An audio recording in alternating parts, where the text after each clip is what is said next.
تو آج میں آپ کو سناؤں گا حکایت صحابہ رضی اللہ عنہ کی حدیث نمبر 8۔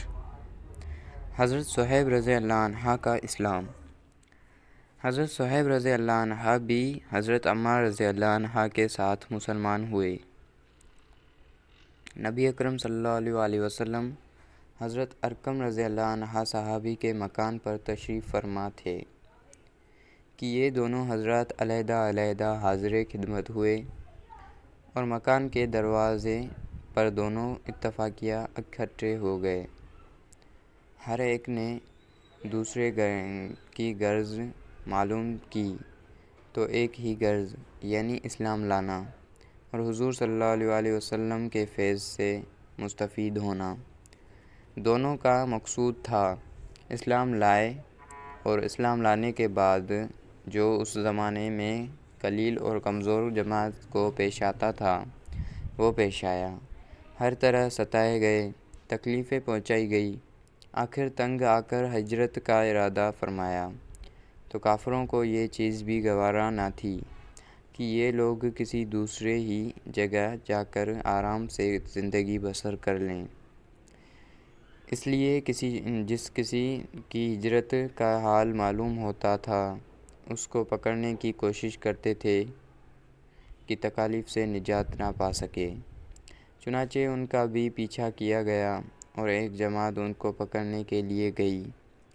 انہوں نے اپنا ترکش سنبھالا جس میں تیر تھے اور ان لوگوں سے کہا کہ دیکھو، تمہیں معلوم ہے کہ میں تم سے سب سے زیادہ تیر انداز ہوں، اتنی ایک بھی تیر میرے پاس باقی رہے گا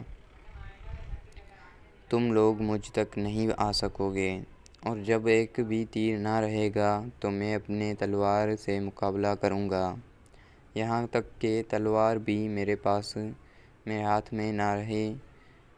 اس کے بعد جو تم سے ہو سکے کرنا، اس لیے اگر تم چاہو تو اپنی جان کے بدلے میں اپنے مال کا پتہ بتلا سکتا ہوں جو مکہ میں ہے، اور 2 باندیاں بھی ہیں، وہ سب تم لے لو۔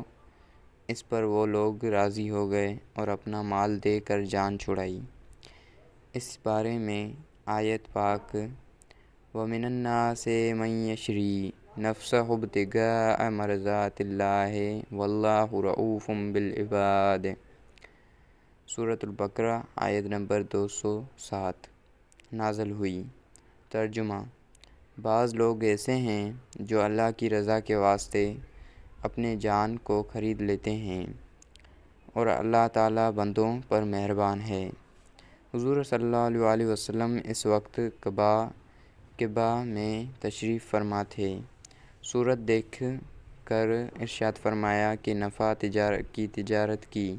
صہیب رضی اللہ عنہ کہتے ہیں کہ حضور صلی اللہ علیہ وسلم اس وقت کھجور نوش فرما رہے تھے اور میری آنکھ دکھ رہی تھی، میں بھی ساتھ کھانے لگا۔